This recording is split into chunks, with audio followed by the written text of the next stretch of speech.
multiple times. So I went in with kind of a angry mood. He's still on bullshit. I ain't gonna lie. Look at his shoes. Like, look at this whole look. Get up. Times. So I went in. He's still on bullshit, with kind man. of a angry mood. He got the boots on with capris on, a rolled up pants, shirt slightly tight. You feel me? He's still on bullshit, man. We started talking, and again, I don't want. Okay. YouTube, welcome back to a new video, man. Today, we got a man trapped inside the store after a serial thieving spree.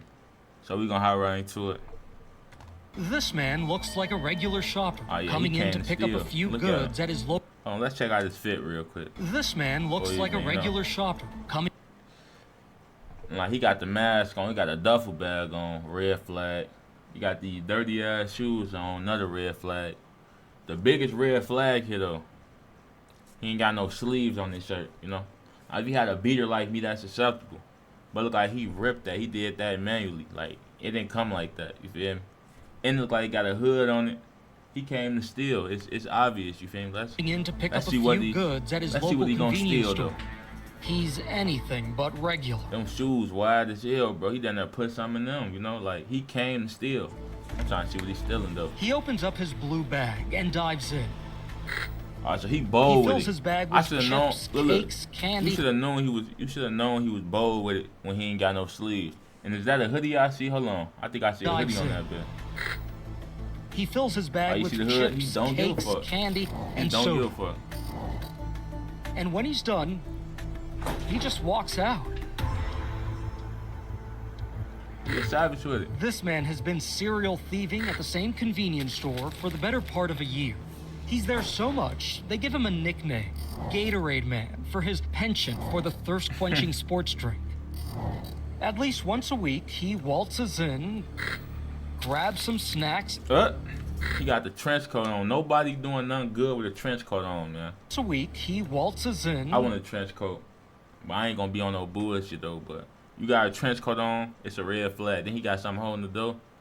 They know what he on. Grabs some snacks, then waltzes right back out. Until one day, he walks in. They know what he on.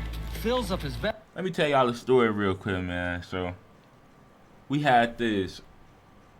If you from Rockford, I'm from Rockford. So if you from Rockford, Illinois, you know. Well, not really, but it's like a fast mart, like a fast food up on 11th Street, you feel me? That we used to always go to hit up.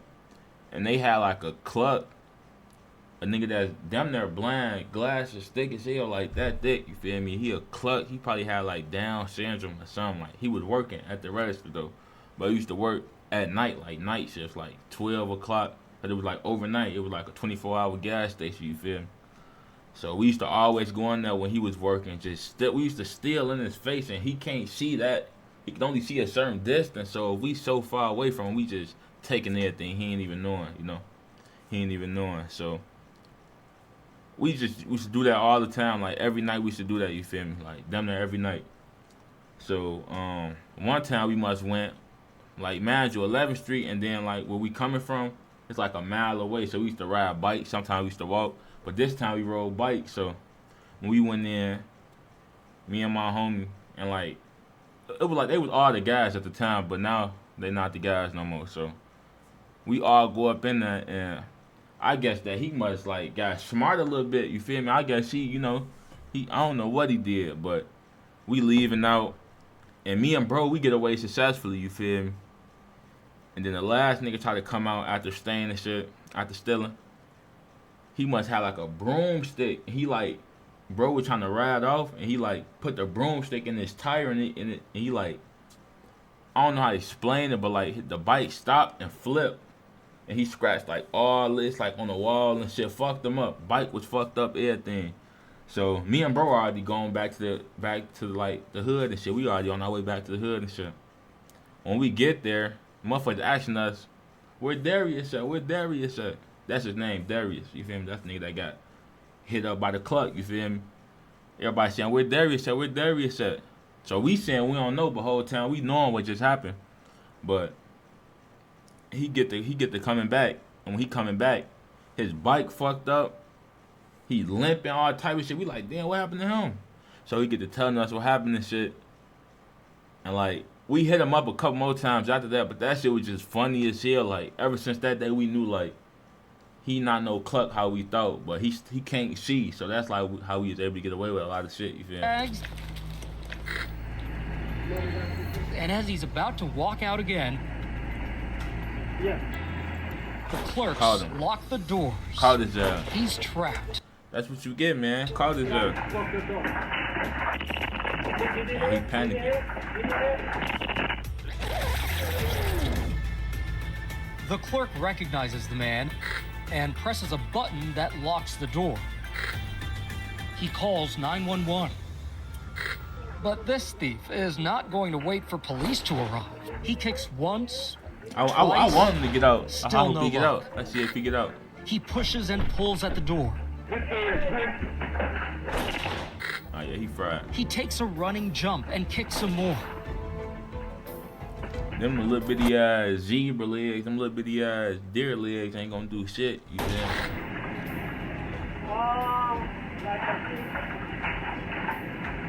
Don't tell me you finna put your He shit puts back. the stolen drinks back and drops the bag of poached goodies on the shelf. Let me know. Let me know, man. You going to jail, man. He grabs just one drink to help him in his quest. Let me know. Escape. He should have kept all his shit then if you gonna take something anyway. That's what they trying to prevent.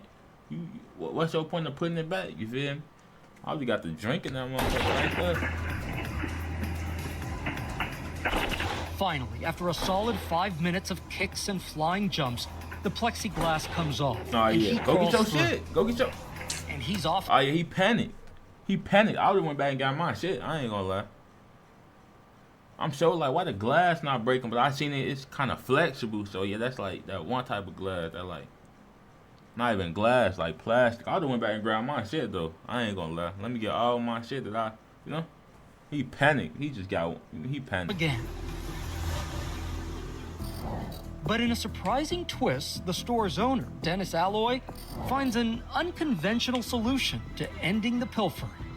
And here with us now is Dennis Alloy, the owner of that convenience store.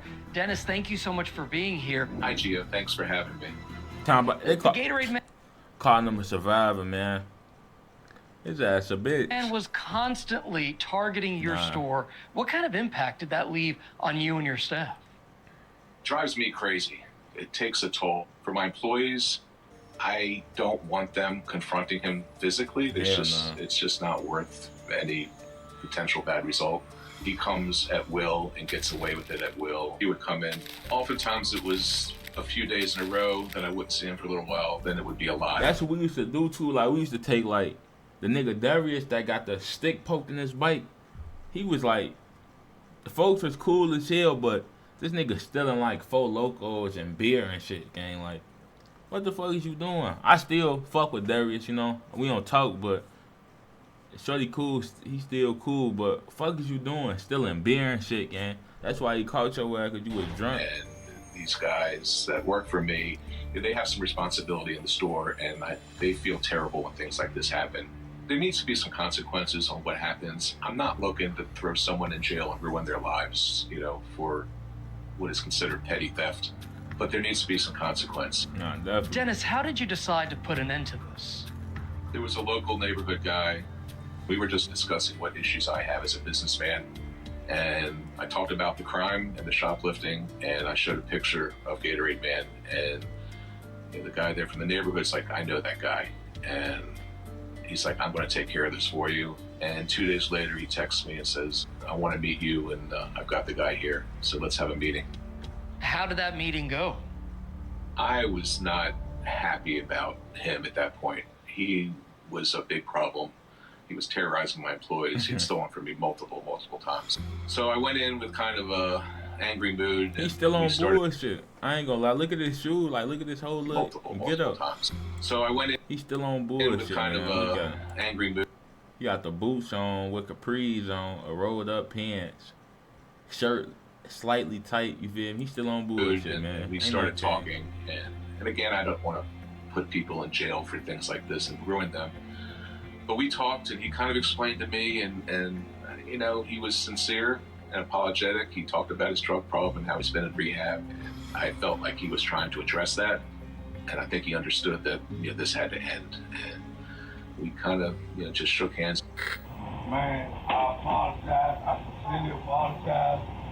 Dennis, I apologize to Dennis. Y'all remember me?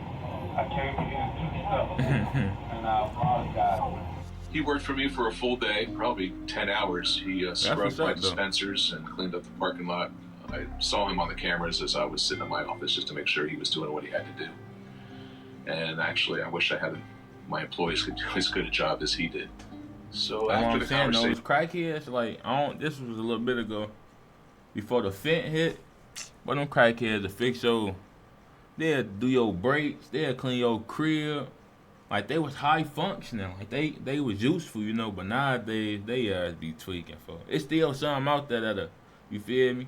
They'll go steal for you and some more shit, but yeah. I hadn't seen him for several weeks.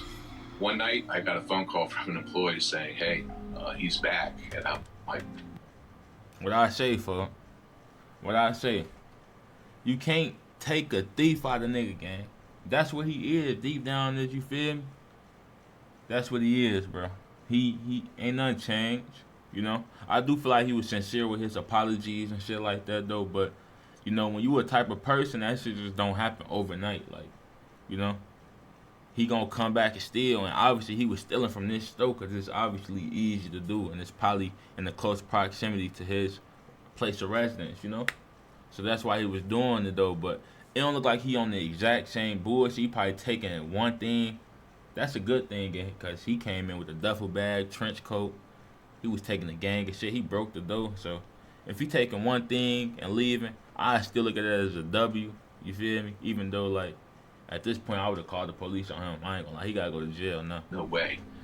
I took a look. Since that one relapse, I have not seen him in the store since. Okay. But the bottom line, he just had to stop. And I think the one relapse, you know, that's not normal, but it happens. You feel me? So I feel like he really working on himself and working on not trying to steal from him, at least. Like, he at least not trying to steal from him. But he's still stealing. He definitely still stealing.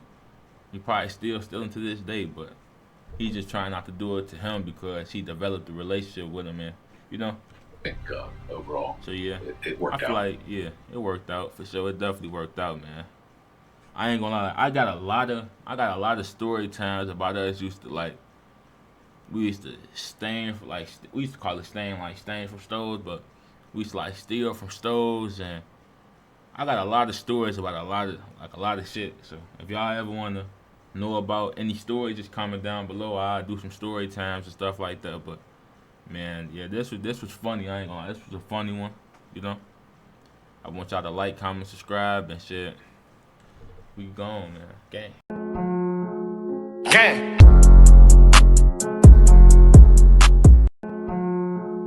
Gang.